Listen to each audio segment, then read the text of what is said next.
السلام علیکم یا علی علیہ السلام مدد مومنین اکرام، آج آپ کے لیے جو میں خواب کی تعبیر لے کے آیا ہوں، اگر کوئی شخص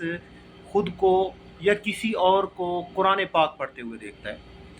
اگر اس نے آیت عذاب تلاوت کی ہے تو اس کا مطلب یہ ہے کہ اس پر مصیبت نازل ہونے والی ہے۔ اگر اس نے آیت رحمت تلاوت کی ہے جس میں اللہ پاک کی رحمت کا ذکر ہے، آپ ترجمہ دیکھ سکتے ہیں قرآن پاک سے، تو اس پہ اسے خوشی نصیب ہوگی انشاءاللہ۔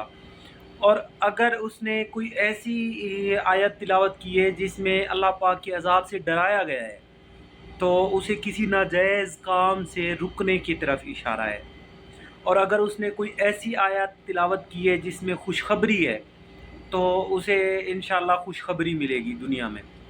اور اگر وہ آیت عذاب تلاوت کر رہا تھا، اس کے بعد کی آیت جو ہے آیت رحمت ہے، لیکن وہ آیت رحمت تک نہیں پہنچ سکا، نہیں پڑھ سکا، پہلے ہی اس کی آنکھ کھل گئی ہے، تو اس کی مصیبت باقی رہنے کی دلیل ہے۔ اور اگر وہ آیت عذاب تلاوت کر رہا تھا لیکن جو الفاظ تھے عذاب والے وہ اس کی زبان سے نہیں نکل رہے تھے، تو اس کا مطلب یہ ہے کہ اس کی مصیبت ٹل جائے گی اور اسے خوشخبری حاصل ہوگی۔ مومنین اکرام، اگر آپ کو ہماری ویڈیو پسند آئی ہے تو لائک کریں، چینل کو سبسکرائب کریں، بیل آئیکن لازمی دبا دیں تاکہ ہماری آنے والی ہر ویڈیو سے آپ مستفید ہو سکیں۔ جزاکم اللہ خیرہ۔